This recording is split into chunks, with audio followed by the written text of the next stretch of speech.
saya Vivi Nur Sofianti. Pada kesempatan kali ini, saya akan menjelaskan tentang kerajaan Mughal di India. Langsung saja kita simak videonya ya. Selamat menyaksikan. Jadi, kerajaan Mughal ini merupakan kelanjutan dari Kesultanan Delhi. Kerajaan Mughal ini berasal dari bahasa Mughal, itu diambil dari kata bahasa Parsi, yaitu panggilan untuk orang-orang Mongol atau keturunan Mongolia. Kerajaan Mughal ini didirikan pada tahun 1526 sampai 1858. Sekitar seperempat abad lebih si kerajaan Mughal ini berkuasa. Lalu kerajaan Mughal ini didirikan oleh seorang keturunan dari ras Mongoloid yang bernama Muhammad Babur. Nah, di sini agama yang dianut kerajaan Mughal ini merupakan agama Islam, tapi mayoritas dari penduduk kerajaan tersebut adalah Hindu. Dan kerajaan Mughal ini bukanlah satu-satunya kerajaan Islam di India, tapi merupakan kerajaan terakhir karena dari sebelum berdirinya kerajaan Mughal tersebut ada beberapa dinasti atau kerajaan. Banyak sekali raja-raja yang memerintah pada masa kerajaan Mughal tersebut. Di sini saya hanya memberikan 6 penjelasan tentang raja-raja yang memerintah, karena menurut saya 6 raja tersebut sangat berperan penting dan sangat terkenal untuk kemajuan dari kerajaan Mughal. Yang pertama itu ada Raja Babur.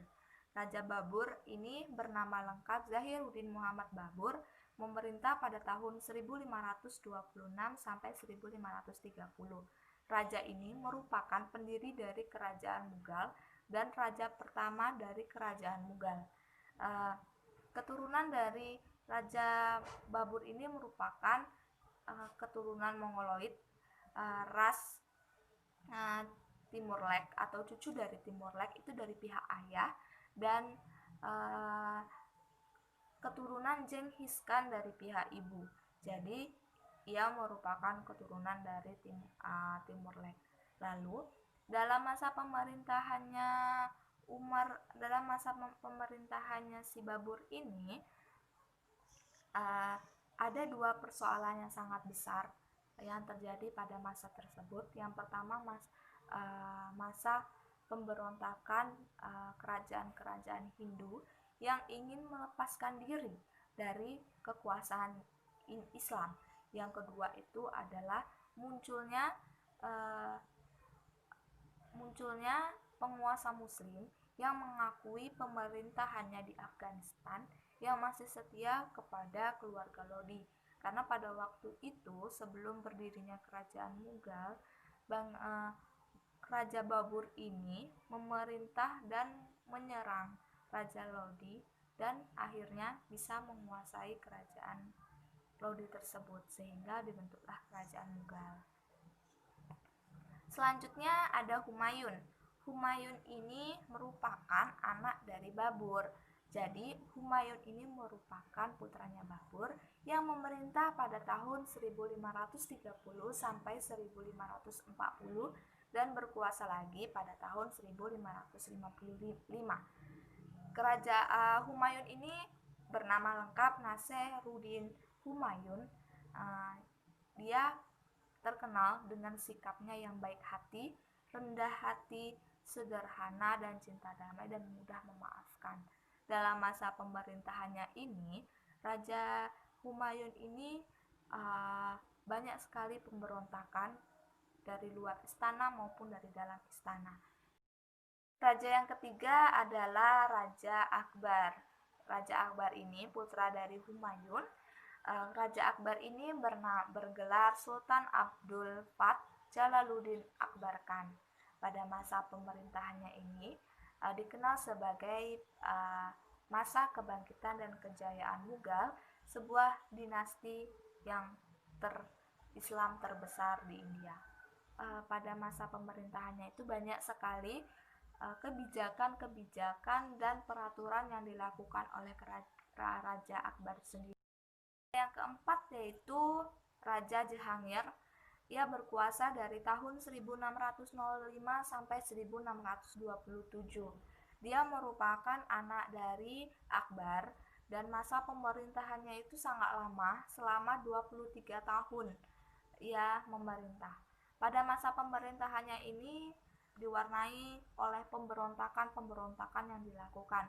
Seperti yang kita kenal adalah pemberontakan di Ambar, yang saat itu ia tidak mampu untuk memadamkan kerajaan itu dan tidak bisa memadamkan perang tersebut. Raja yang kelima adalah Syekh Jahan. Syekh Jahan ini memerintah pada tahun 1500 1627 sampai 1658. Jadi Raja Jehan ini merupakan putra dari Jehangir tersebut. Dan Syekh Jahan ini merupakan seorang yang terpelajar dan ia memiliki bakat kepemimpinan yang baik dan memiliki jiwa intelektual dan jiwa seni yang sangat bagus. Selanjutnya, raja yang terakhir adalah Aurangzeb. Aurangzeb ini bergelar Alamgir Patsas Gazi. Ia merupakan penguasa yang berani. Terus kebesarannya sesuai sama dengan kerajaan waktu Akbar memerintah. Terus Aurangzeb ini mempunyai banyak kebijakan yang baik, yaitu seperti kebijakan tentang melarang perjudian, melarang minuman keras, terus melarang prostitusi, terus melarang banyak penggunaan narkoba. Tetapi pada saat itu, pada tahun 1664, ia mengeluarkan dekret yang isinya tidak boleh memaksa wanita untuk satidaho. Itu maksudnya adalah pembakaran diri seorang janda yang ditinggal mati suaminya tanpa kemauan yang bersangkutan. Pada masa pemerintahan ini juga banyak terjadi pemberontakan yang dilakukan oleh kerajaan Marta dan kerajaan Hindu yang lain karena mereka merasa kecewa tentang kebijakan. Setelah terakhir, pada video kali ini saya akan membahas tentang kemunduran dari kerajaan Mughal tersebut.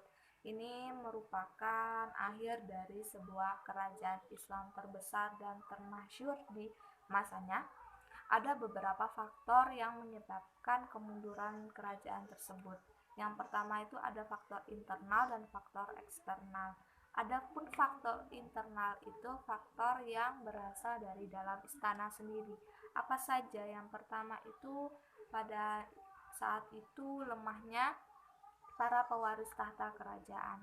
Itu maksudnya adalah setelah Aurangzeb meninggal dunia, maka anak-anaknya itu, maka keturunan dari Aurangzeb dan keturunan dari ras Mongolia itu tuh menjabat sebagai raja, tetapi mereka lebih mementingkan kehidupan mewahnya daripada kerajaan-kerajaannya dan rakyat-rakyatnya, sehingga pada saat itu wilayah kekuasaan dari mereka itu banyak yang melepaskan diri. Yang kedua itu ada tidak adanya kejelasan jalur suksesi menyebabkan perang saudara dan perebutan kekuasaan.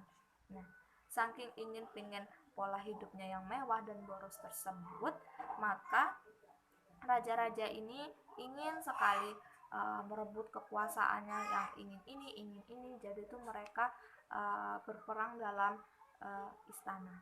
Adapun faktor internalnya, yang kedua itu faktor internal. Yang pertama itu adanya pemberontakan yang dilakukan orang-orang Hindu dan Sikh. Nah, orang-orang Hindu yang pada masa Aurangzeb itu karena dia kecewa dengan kebijakan yang diperintah oleh Aurangzeb tersebut, maka masih berlanjut peperangan tersebut dan pemberontakan tersebut. Yang kedua tuh ada serangan dari luar karena menganggap kerajaan Mughal telah memberikan bantuan kepada para pemberontak di Afgan di Persia. Yang terakhir adalah datangnya kekuasaan Inggris dengan perusahaan dagangnya itu IFC. Nah, kedatangan Inggris inilah yang menyebabkan hilangnya dan runtuhnya kerajaan tersebut, karena Pada masa itu Inggris sudah menjajah India dan ingin memonopoli perdagangan dan memonopoli wilayah kekuasaannya. Nah, itulah tadi penjelasan dari saya tentang kerajaan Mughal di India. Semoga bisa menambah wawasan dan bisa menambah ilmu pengetahuan kita semua. Saya Fitri Nur Sofiati pamit undur diri. Semoga kita senantiasa sehat walafiat. Saya akhiri. Wassalamualaikum warahmatullahi wabarakatuh.